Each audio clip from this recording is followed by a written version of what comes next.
3, 2, 1, action. Halo guys, kali ini aku sudah selesai membuat analisa dan legal due diligence terhadap putusan perkara nomor 757 garing PDTG garing 2022 garing PN titik 3T titik PST tentang perkara antara PT Partai Prima melawan KPU, yang mana KPU adalah pihak yang menjadi kalah. Setelah saya melakukan analisa baik peraturan perundang-undangan, peraturan Mahkamah Agung, konstitusi kita, dan saya baca putusan itu dan saya pelajari, ternyata terdapat pelanggaran hukum acara perdata yang dilakukan oleh pihak KPU melalui eksepsinya, dan eksepsinya itu yang saya bahas. Oke guys, nah ini ada 11 halaman, 12 halaman saya bikin analisa dan saya sudah share ke berbagai grup WA, dan saya share juga kepada rekan-rekan advokat, dan saya share juga kepada masyarakat, dan masyarakat itu paham bahwa substansi dari kekalahan KPU tersebut terletak pada jawabannya, terletak pada hukum acara yang digunakan, bukan karena ada kepentingan tersembunyi atau lain, bukan. Ini kita sebagai seorang sarjana hukum, kita ini harus taat azas hukum. Oke? Dan saya sebenarnya sedih dan miris melihat banyak seorang yang berpendapat terhadap kasus ini dan menyalahkan Yang Mulia Hakim karena KPU kalah, ya. Padahal apa yang dilakukan oleh Yang Mulia Hakim sudah sesuai dengan kaidah-kaidah hukum. Dalam hal ini adalah hukum acara perdata, sudah sesuai dengan norma-norma hukum dan sesuai dengan azas fiat justitia ruat caelum, yang artinya hendaklah hukum dan keadilan ditegakkan walaupun langit akan runtuh. Walaupun putusan tersebut dianggap kontroversi karena menunda pemilihan umum, yang itu merupakan akibat dari diulangnya proses pendaftaran verifikasi partai politik, ya. Sehingga saya sangat menyayangkan orang-orang yang di luar sana, banyak pengamat-pengamat, terus ahli-ahli berbicara seolah dia ahli hukum, padahal dia tidak memiliki basic hukum, bukan seorang sarjana ilmu hukum, tapi dia berkoar-koar di sana. Saya nggak tahu apakah mereka membaca putusan tersebut atau tidak. Saya tidak tahu apakah mereka melakukan legal due diligence terhadap putusan itu atau tidak. Dan saya tidak tahu apakah mereka ngerti antara hukum acara perdata dengan hukum acara tata usaha negara atau TUN. Ngerti nggak bos? Nah itu. Oke, akan saya sampaikan sebelum saya bikin sebuah video gitu kan, yang akan jadi pemahaman tentang legal due diligence yang saya bikin. Ya, saya akan menyampaikan dulu secara live di Instagram, bukan untuk naikin followers ya, bukan. Tapi aku menyampaikan ini untuk menegakkan kaidah-kaidah hukum, menyampaikan pencerahan hukum kepada masyarakat, agar masyarakat tuh sadar dan paham bahwasanya ini masalah hukum loh, hukum acara loh. Dalam ketika kita bersidang di pengadilan negeri, maka hukum acara perdata yang berlaku. Ketika kita bersidang di pengadilan tata usaha negara, maka hukum acara tata usaha negara yang berlaku. Ketika kita bersidang di mahkamah militer, maka hukum acara militer yang berlaku. Jadi nggak bisa dicampur adukan, nggak bisa digabungkan, dan nggak bisa dijadikan dasar untuk jawaban gitu. Makanya saya analisa eksepsinya KPU. Padahal banyak yang mendapat di eksepsi saja masalah kewenangan udah selesai mereka itu. Tapi ternyata setelah saya baca lagi eksepsinya KPU itu melanggar hukum acara perdata. Mereka mencampur adukan Dan kayak copy paste, patut diduga sih copy paste ya. Patut diduga copy paste dari jawaban Tun. Karena Tun mereka menang, betul, mereka menang. Tapi dengan di pengadilan negeri mereka jadi kalah gitu kan. Oke. Di sini juga saya memberikan dukungan moral kepada Yang Mulia Hakim yang memeriksa, memutus dan mengadili perkara akuo. Ya. Oke, judulnya adalah dukungan moral terhadap Yang Mulia Hakim Tengku Ouyong SHMH, Yang Mulia Haji Bakri SHMHum, dan Yang Mulia Domingus Silaban SHMH, Majelis Hakim pada Pengadilan Negeri Jakarta Pusat pada perkara nomor 757-PDT-G-2022-PN.JKT.PST. Oke. Perkenalkan, saya Richard Markus SHCMed, advokat dan mediator, dan bukan anggota partai politik manapun atau kuasa hukum Partai Prima atau partai politik manapun, dan bukan anggota KPU ataupun kuasa hukumnya, sehingga saya tidak memiliki konflik kepentingan politik apapun dalam membuat tulisan ini.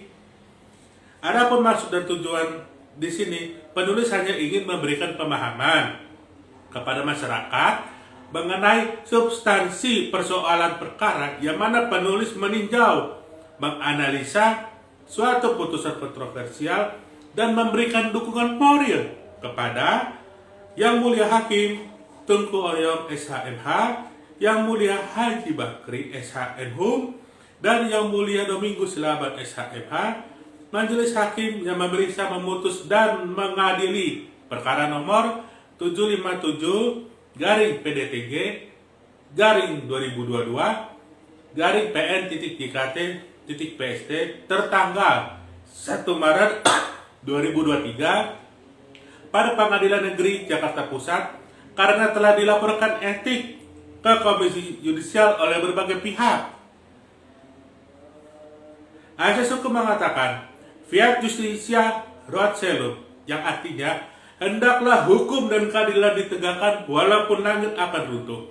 Demikian pula terhadap putusan perkara nomor 757-PDT-G-2022-PN.JKT.PST tertanggal 1 Maret 2023 pada Pengadilan Negeri Jakarta Pusat telah memenuhi azas keadilan walaupun memiliki dampak yang luas dan mengakibatkan penundaan pemilu karena dalam salah satu putusannya, yaitu putusan nomor 5, diulangnya proses verifikasi terhadap pendaftaran partai politik yang selengkapnya berbunyi menghukum tergugat untuk tidak melaksanakan sisa tahapan pemilihan umum 2024 sejak putusan ini diucapkan dan tidak melaksanakan tahapan pemilihan umum dari awal selama kurang lebih 2 tahun 4 bulan 7 hari.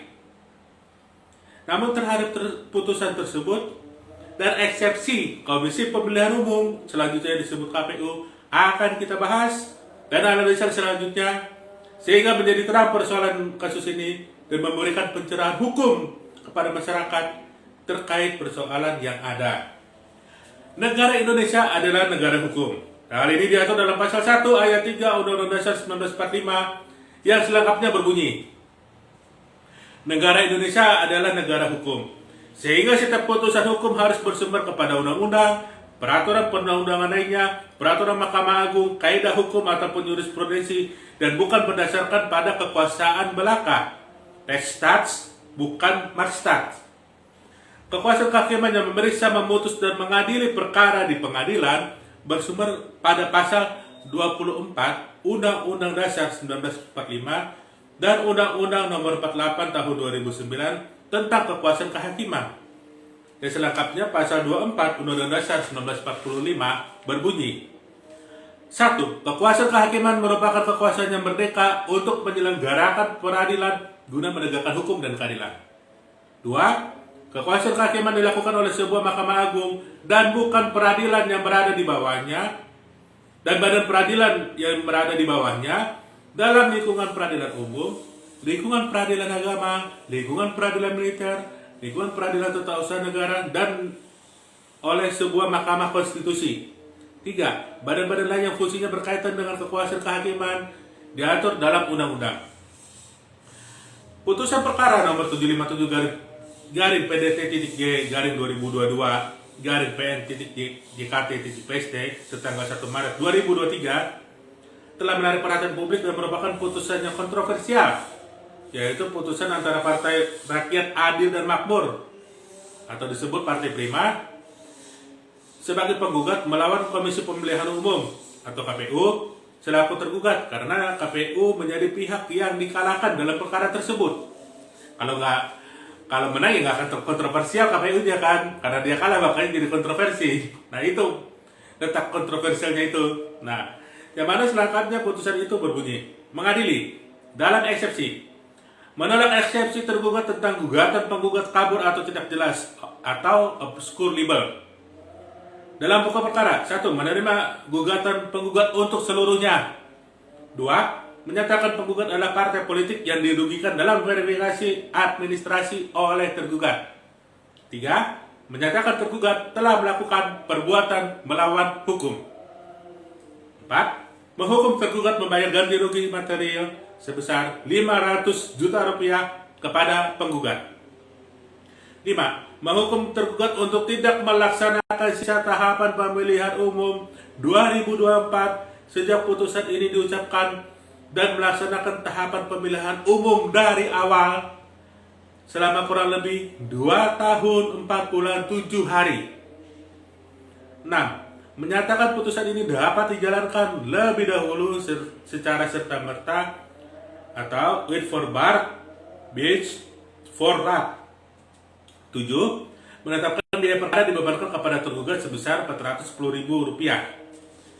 KPU dalam membuat eksepsi menurut hemat penulis tidak tepat dan melanggar hukum acara perdata. Oke? Karena menyangkut isi pokok perkara sebagaimana tercantum dalam pasal 136 HIR. Tidak mencantumkan dalam eksepsinya pasal 134 dan 135 HIR, yaitu eksepsi kewenangan mengadili bahwa pengadilan negeri tidak berwenang memeriksa dan memutus dan mengadili perkara akuo, tidak mencantumkan peraturan Mahkamah Agung nomor 4 tahun 2017 tentang tata cara penyelesaian pelanggaran administratif pemilihan umum di Mahkamah Agung, mengakui bahwa pengadilan negeri berwenang memutus melampirkan putusan tun sebagai bukti yang inti penetapannya adalah pengadilan tata usaha negara tidak berwenang untuk memutus perkara tersebut dan menyamakan substansi jawaban. Ini yang fatalnya nih.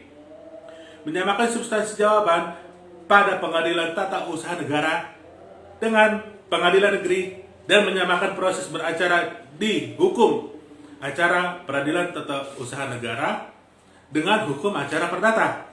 Padahal berbeda, karena di peradilan tun ada proses pemeriksaan kewenangan atau dismisal. Tercantum dalam pasal 62 Undang-Undang Nomor 5 Tahun 1986 tentang peradilan tun, sehingga menyebabkan KPU menjadi pihak yang kalah dan berdampak luas pada pemilihan umum di tanah air.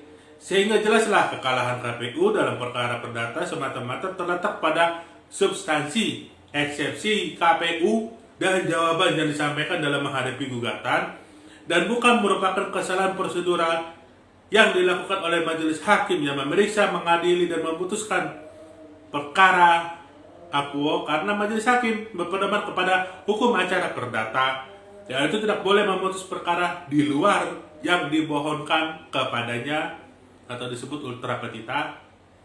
Hal ini tercantum dalam pasal 178 ayat 3 HIR. Adapun eksepsi KPU dapat kita lihat dari halaman 38 sampai 46 putusan. Jadi selengkapnya berbunyi, itu saya kutip semua dalam eksepsi. Saya akan bacakan poinnya.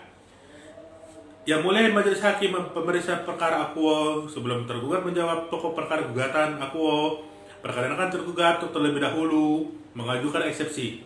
Adapun eksepsi yang tergugat ajukan adalah eksepsi kompetensi absolut dan obscure libel. Tergugat perlu untuk menjelaskan mengenai beberapa hal terkait dengan konstruksi penegakan hukum pemilu sebagaimana diatur dalam Undang-Undang Nomor 7 Tahun 2017 tentang pemilihan umum atau disebut Undang-Undang Pemilu sebagai berikut. A. tentang kerangka penegakan hukum permasalahan hukum pemilihan umum. B. Tentang mekanisme penyelesaian permasalahan hukum pemilihan umum. C. Pengadilan Negeri Jakarta Pusat tidak berwenang mengadili perkara quo. Dan poin D, gugatan penggugat kabur atau tidak jelas, absurdibel. Oke. Saat kita membaca eksepsi KPU, penulis berpendapat bahwa banyak kesalahan dalam hukum acara perdata yang dilanggar oleh pihak KPU, yaitu 1.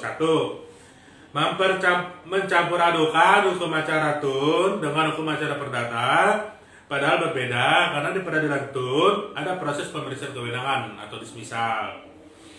Tercantum dalam pasal 62 Undang-Undang Nomor 5 Tahun 1986 tentang peradilan tun yang terlihat pada eksepsi poin A tentang kerangka penegakan hukum permasalahan hukum pemilihan umum halaman 38 putusan, dan poin B tentang mekanisme penyelesaian permasalahan hukum pemilihan umum halaman 40 putusan. Karena menyangkut isi pokok perkara telah melanggar pasal 136 HIR. Ya. Jadi KPU ini mencampur adukan jawaban yang dia gunakan copy paste lah ya, yang dia gunakan di tun, di paste di perdata. Padahal kan yang poin A dan B itu saya jelaskan, 2 poin itu hanya berlaku di pengadilan tun, ya. Di pengadilan negeri itu tidak dikenal, ya, nggak dikenal yang namanya tentang kerangka penegakan hukum permasalahan hukum pemilihan umum dan tentang mekanisme penyelesaian permasalahan hukum pemilihan umum. Dalam hukum acara perdata nggak dikenal, bos. Hal itu, bos. Di pengadilan tun, iya, benar. Itu tempatnya. Tapi ketika kita bersidang di pengadilan negeri, maka yang berlaku adalah hukum acara perdata, bukan hukum acara tun. Oke? Kita bacakan nih secara lengkap ya tentang kerangka penegakan hukum permasalahan hukum pemilihan umum. 1. Bahwa Undang-Undang Pemilu telah mengatur dan membagi kerangka penegakan hukum menjadi 2 jenis, yaitu pelanggaran dan sengketa pelanggaran di dalam Undang-Undang Pemilu. Terbagi menjadi 3 jenis, yaitu pelanggaran administratif, pelanggaran kode etik, dan pelanggaran pidana. Sedangkan untuk sengketa terbagi menjadi 2, yaitu sengketa proses dan sengketa hasil. 2. Bahwa Undang-Undang Pemilu juga telah mengatur kanal penyelesaian apabila terdapat masalah hukum, baik pelanggaran maupun sengketa. Secara khusus, Undang-Undang Pemilu telah memberikan kewenangan yang berbeda sesuai dengan kompetensinya dalam penyelenggaraan pemilihan umum kepada Bawaslu, Pengadilan Tata Usaha Negara atau PT-UN, Pengadilan Negeri, Mahkamah Agung atau MA, dan Mahkamah Konstitusi atau MK, serta Dewan Kehormatan Penyelenggara Pemilu atau DKPP. 3. Bahwa dapat tergugat jelaskan dalam konteks terjadi dugaan penyelenggaraan pemilihan umum, maka lembaga yang diberi kewenangan untuk menyelesaikan adalah Bawaslu, PN, dan MA. Sedangkan apabila terdapat permasalahan hukum berupa sengketa, lembaga yang diberikan kewenangan untuk menyelesaikan adalah Bawaslu, PT-UN, dan MK. Sementara terkait dugaan penyelenggaraan kode etik penyelenggara pemilu menjadi wilayah kompetensi absolut di KPP. 4. Bahwa perbedaan dari 3 jenis pelanggaran sebagaimana diatur dalam Undang-Undang Pemilu dapat dijelaskan sebagai berikut. A. Pelanggaran administratif pemilu dapat sebagaimana diatur dalam ketentuan pasal 460 ayat 1 Undang-Undang Pemilu meliputi pelanggaran terhadap tata cara, prosedur, atau mekanisme yang berkaitan dengan administrasi pelaksanaan pemilu dalam setiap tahapan penyelenggaraan pemilu. B. Pelanggaran kode etik pemilu sebagaimana diatur dalam ketentuan pasal 456 Undang-Undang Pemilu mengatur pelanggaran kode etik penyelenggara pemilu merupakan pelanggaran terhadap etika penyelenggara pemilu yang berdasarkan sumpah dan atau janji sebelum melaksanakan tugas sebagai penyelenggara pemilu. C.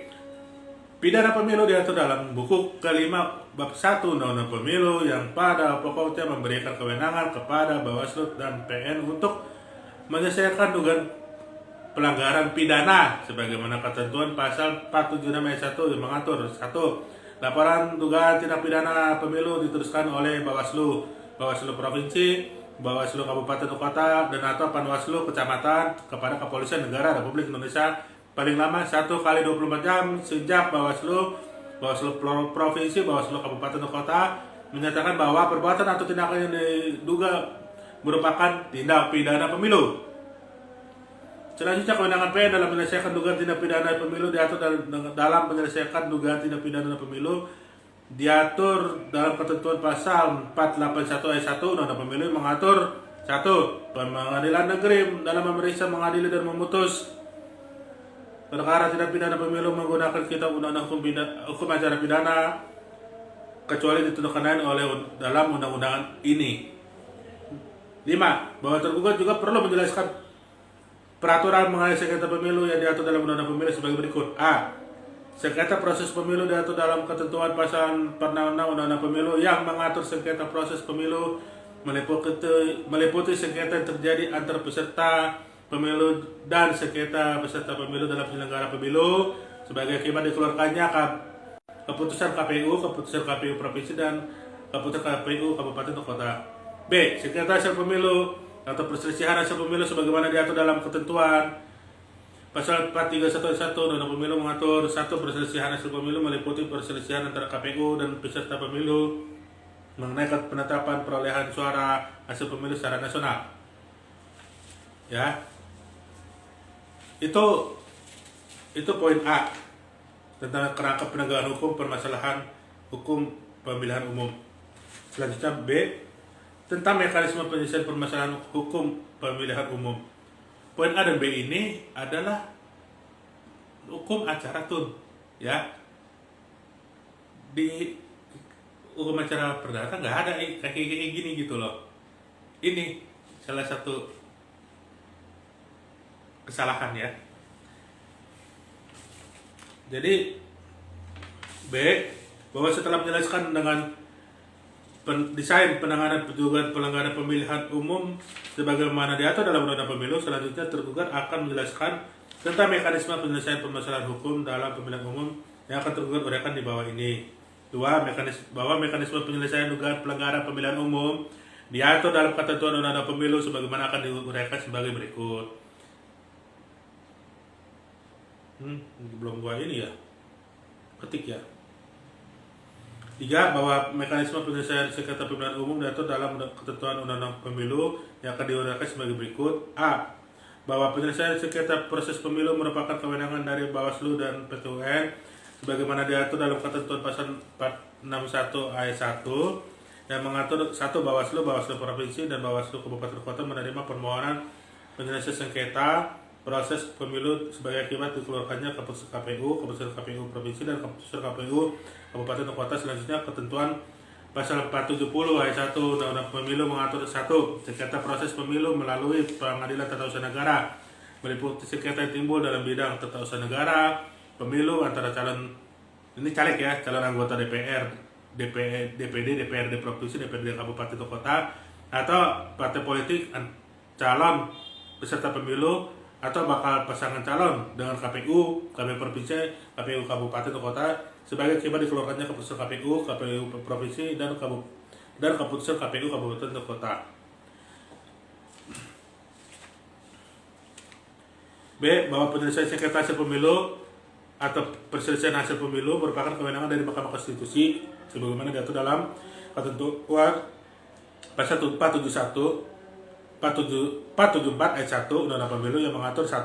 Dalam hal terjadi perselisihan penetapan perolehan hasil suara pemilu, anggota DPR, DPD, dan DPRD dapat mengajukan permohonan pembatalan penetapan hasil perhitungan suara oleh KPU kepada Mahkamah Konstitusi. Ya, itu poin A dan B. Kemudian kita lanjutkan.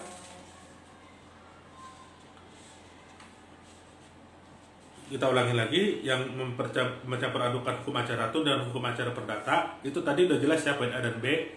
Dalam hukum acara perdata itu nggak dikenal yang apa yang tercantum dalam poin A dan B itu. Dalam tun betul, dalam tata usaha negara itu betul, tapi dalam pengadilan negeri itu salah. Salah dalam artian tidak diatur dalam HIR atau RBG. Ya, jadi dikenal dalam hukum acara perdata. Oke? Karena menyangkut isi pokok perkara. Ya, telah melanggar pasal 136 HIR yang selengkapnya berbunyi, perlawanan yang sekiranya hendak dikemukakan oleh tergugat dalam kurung eksepsi, kecuali tentang hal hakim tidak berkuasa, tidak akan dikemukakan dan ditimbang masing-masing, tetapi harus dibicarakan dan diputus bersama-sama dengan pokok perkara. Ini penjelasannya ini ada pada nomor 2, langsung aja. Apakah yang dimaksud dengan eksepsi? Dikatakan bahwa eksepsi itu harus diartikan sebagai perlawanan tergugat yang tidak mengenai pokok perkara persoalannya, melainkan misalnya hanya mengenai acara belaka. Eksepsi itu macam-macamnya sebagai berikut. 1. Deklinatoir eksepsi, yaitu mengajukan perlawanan bahwa pengadilan tidak berkuasa mengadili atau bahwa tuntutan terhadapnya itu batal. 2. Dilatoir eksepsi, yaitu yang mengajukan perlawanan bahwa tuntutannya belum sampai waktunya untuk diajukan, diantaranya karena masih ada waktu, surat perjanjian yang belum dipenuhi atau jangka waktu, atau oleh karena jangka waktunya belum terlewat, atau oleh karena tergugat masih sedang dalam waktu pertimbangan. 3. Perentoir eksepsi, yaitu yang mengajukan perlawanan mutlak terhadap tuntutan penggugat, misalnya karena perkaranya sudah usah atau daluarsa, oleh karena yang digugat telah diberikan pembebasan dari utangnya, atau oleh karena telah diadakan perhitungan bayar membayar, atau oleh karena telah ada putusan pengadilan yang tidak dapat digugat lagi. 3. Walaupun pasal 136 HIR membuat ketentuan yang tegas, akan tetapi dalam prakteknya pemeriksaan perkara-perkara perdata di muka pengadilan, ketentuan tersebut tidak begitu dipegang dengan teguh. Lagi pula, oleh karena terhadap pasal 136 itu tidak ada sanksinya, seperti halnya terhadap pasal 114 dan 1 Reglamen Hukum Acara Perdata tersebut di atas, maka Mr.